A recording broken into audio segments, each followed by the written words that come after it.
नमस्कार, मैं हूं ऋषि ठाकुर। आप देख रहे हैं सभी समानता टीवी। सभी समानता टीवी में सभी दर्शकों का स्वागत है। आज हम कुछ विशेष चर्चा करेंगे हमारे सभी समानता टीवी के editor in chief Mahendra Khabra ji, और उनसे पूछेंगे कि आज जो मौजूदा हालात जो राजनीति के हैं वो देश में कैसे चल रहे हैं। इसी के ऊपर हम इस चर्चा को आगे बढ़ाएंगे। मैं आपसे पूछना चाहता हूं कि जो देश की राजनीति है उसके ऊपर क्या हालचाल चल रहे हैं पूरे देश में। पहले तो मैं सभी समानता के सभी दर्शकों का हार्दिक दिल से अभिनंदन करता हूं।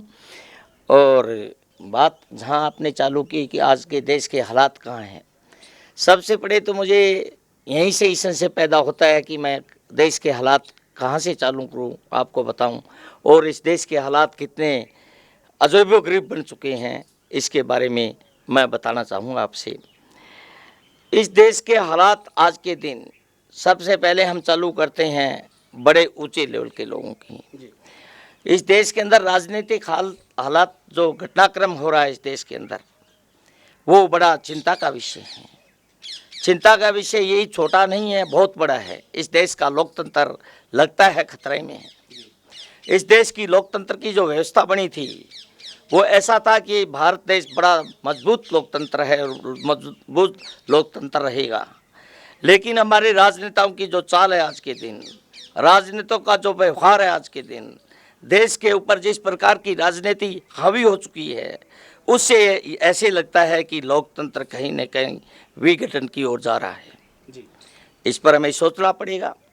जनता अपने अधिकारों को अपने मंसूबे से चुन करके भेजती है, अपने मंसूबे से चुन करके देश के प्रतिनिधि को अधिकार दे करके लोकसभा में, राज्यसभा में और विधानसभा में भेजती है।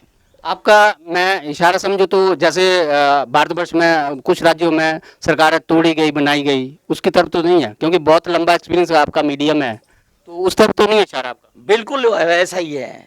पिछले दिनों छत्तीसगढ़ में सरकार तोड़ी गई, एमपी में सरकार तोड़ी गई और महाराष्ट्र में सरकार तोड़ी गई और राजस्थान के अंदर कवायद चली है।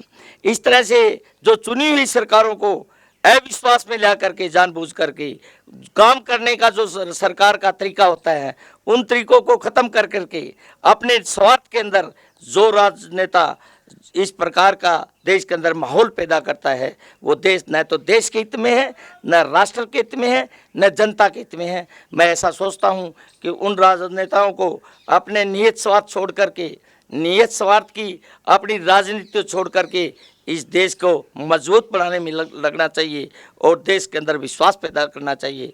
आज देश के लोगों का विश्वास उठ चुका है, देश के लोगों का कहीं पर विश्वास नहीं है। देश सारा पूरा देश असमंजस की स्थिति में है। आज देश के अंदर हालात ये हैं, महंगाई देख लो आप। इस देश में महंगाई के अंदर जनता त्रस्त हो चुकी है, जनता के खाने के लाले पड़ चुके हैं। सिर्फ एक ही बात नहीं देखी जाती कि जिन लोगों को नौकरी मिली हुई है, सरकारी तंत्र पर व्यवस्था पर उनको नौकरी मिली हुई है, वो लोग उन लोगों को देख करके ही आकलन नहीं करना चाहिए। गरीब मजदूर जो नीचे तबके के लोग हैं, उनका भी आकलन करना चाहिए कि उनका जीवन कहाँ पर है। उसी के जीवन को साथ लेकर के, आम जनता के जीवन को साथ लेकर के, व्यापारी वर्ग को साथ लेकर के, कर्मचारी वर्ग को साथ लेकर के, सबका आकलन कर करके देश हित में फैसले लेने चाहिए और महंगाई का आकलन करके सही तरीके से देश को चलाना चाहिए। आज जनता त्राही त्राही कर रही है।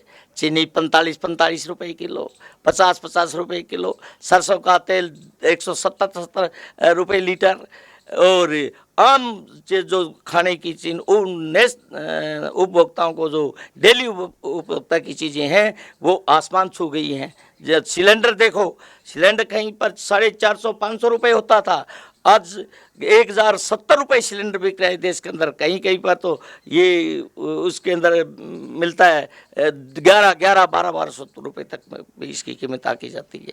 एक रसोई गृहिणी के लिए अपना घर चलाना मुश्किल हो गया है जी। अभी थोड़ा सा टहलते हुए हम चाह रहे हैं कि चंडीगढ़ के जो हमारे पार्क हैं इनका भी एक सर्वे हो जाता है। आप बड़ा समय निकाल के आए हैं। महेंद्र जी, आपने ये बताया कि जो ये सारा माहौल चला हुआ है, सरकारें तोड़ना बनाना, इसके ऊपर हम कर रहे हैं चर्चा। आपका बहुत लंबा सफ़र है मीडिया में, जो कि आपका एक्सपीरियंस है। आप इस नज़रिए से क्या देखते हैं कि देश में जो हमारे प्रतिनिधित्व कर रहे हैं, जैसे नरेंद्र मोदी जी हमारे प्रधानमंत्री हैं, तो उसके तहत आप क्या चाहते हैं कि बेरोजगारी के ऊपर काम हो रहा है? बेरोजगारी पर कुछ नहीं काम हो रहा। आज से पहले हमारे प्रधानमंत्री ने, आपने पूछा था कि देश के अंदर बेरोजगारी का क्या आलम है। इस देश के अंदर बेरोजगारी एक अहम मुद्दा है और पूरे देश के अंदर विकराल रूप धारण कर चुकी है बेरोजगारी। और हमारे देश के चौकीदार और हमारे देश के माननीय प्रधानमंत्री जी ने ये कहा था कि बेरोजगारी दूर करने के लिए हम आने वाले समय में, हमारी सरकार होगी तो हम 2 करोड़ युवाओं को रोजगार देंगे इस देश के अंदर। और उन्होंने एक ऐसा भद्दा मजाक भी किया कि 15-15 लाख रुपए हैं उन लोगों के खाते में भी जाएंगे जिन लोगों की हालात ठीक नहीं है, या हर नागरिक को काले धन का जो पैसा है जो बाहर से आएगा वो भी मिलेगा। चलो, काले धन का पैसा बाहर से आया न आया इसके बारे में हम कुछ नहीं कह सकते, लेकिन जो बेरोजगारी दूर करने की बात थी उनकी, बेरोजगारी दूर करने के अंदर उन्होंने कोई भी ऐसे अख्तियार नहीं किए जिससे लोगों का जीवन ठीक हो सके। क्या हमारे प्रधानमंत्री क्या दूसरे देशों के भ्रमण नहीं करते हैं? इन्होंने 5 साल अपने जहाज़ से उतरे नहीं थे। क्या सीखा नहीं चाइना से या दूसरे देशों से कि बेरोजगारी कैसे दूर की जाती है? दूसरे देशों में जाकर के पहले तो इन्होंने ये सीखा कि हमें दूसरे देशों के बारे में क्या कुछ प्राप्त करना है, लेकिन इन्होंने दूसरी चीज़ तो राजनीतिक तौर पर जो जीवन इन्होंने अपना ऊपर उठाना था वो तो ज़रूर सीखा, लेकिन हमारे भारतवर्ष की जो स्थिति थी उसके ऊपर किसी प्रकार का कोई ऐसा निर्णय नहीं लिया, ऐसी कोई सोच नहीं लाए जिसकी वजह से देश के युवाओं को रोज़गार मिले, देश की प्रोडक्टिविटी बढ़े, देश के हालात और ज़्यादा सुधरे, देश में महंगाई कम हो, देश के प्रोडक्शन का मतलब हो। इस तरह की किसी प्रकार की कोई योजना इस देश में नहीं आई। मैं आपसे एक बड़ा सवाल करना चाहता हूँ। आपने देश की महंगाई के बारे में बोला। देश की महंगाई के ऊपर जैसे आपने देखा था कि 3 या 6 महीने पहले हमारा पड़ोसी श्रीलंका जो है, बुरा हाल होता है, सरकार गिर गई, बुरा हाल हुआ। तो क्या हम भी क्या उस तरफ जा रहे हैं, ऐसा लगता है? देखिए, बड़ा डर लगता है इस बात के लिए। आपने पूछा है, बड़ा एकदम से क्वेश्चन बड़ा सटीक है। मैं जहाँ तक सोचता हूँ, आज जो हालात चल रहे हैं दिन प्रतिदिन महंगाई के, दिन प्रतिदिन देश के राष्ट्रीय स्तर पर जो लोगों के काम धाम हैं, उससे ये ऐसे लगता है कि कहीं न कहीं हमारे हालात बदतर न हो जाए। और वो तो कहीं न कहीं अपना आप में सेटल हो गई हैं, लेकिन हमें लगा है कि हमारा एक बार ढांचा खराब हो गया तो हमारी हालात पर काबू पाना बड़ा मुश्किल हो जाएगा। मैं ये मानूं कि जैसे श्रीलंका के हालात हुए थे, तो हमारा देश भी क्या उस तरफ जा रहा है? देखिए, मुझे इस बात में कहने में बड़ा संकोच है, डर लग रहा है। उसके हालात तो जो हुए, लेकिन कहीं न कहीं जो आज का माहौल चल रहा है, महंगाई का जो इस दौर में जो सिचुएशन है, और धरातल पर हमारा जो आम जन का जो जीवन है और हमारी जो इकोनॉमी है, उसका जो बीच का जो महंगाई का तरीका हो रहा है, उससे कहीं न कहीं ये लगता है कि वो तो इसको सर्वाइव कर गए, कहीं न कहीं जा कर के ध्वस्त हो गए या कैसे। हमारा अगर हालात इस प्रकार से चलते रहे तो वो दिन दूर नहीं कि हमारी तो जनसंख्या उनसे कई गुना ज़्यादा है ना, वो दिन दूर नहीं कि हम उनसे भी ज़्यादा कहीं गर्त में चले जाएंगे, और एक देश के लिए बड़ा चिंता का विषय है। और इससे पहले हमारे लोगों को, हमको सतर्क होना पड़ेगा। मैं मानूं ये कि हमारी जो जनसंख्या है वो श्रीलंका से बहुत ज़्यादा है, तो इसमें कंट्रोल पाना बहुत मुश्किल हो जाएगा, ये मैं मानता हूँ। लेकिन मैं ये सोच रहा हूँ कि आने वाले समय में हमारी जो अर्थव्यवस्था, क्योंकि श्रीलंका की अर्थव्यवस्था तो इसलिए बिगड़ी थी कि उनके पास पेट्रोल डीजल खरीदने के लिए विदेशी करेंसी ख़त्म हो गई थी। तो हमारे अगर इस तरह से हालात होंगे, क्योंकि हमारा तो डीजल पेट्रोल इतना लगता है जितना कम से कम 10 देशों का लगता होगा, तो कैसे हो सकता है ये? पेट्रोल और डीजल अहम मुद्दा है। जी। ये प्रोडक्टिविटी हमारे देश में नहीं, देश की नहीं है।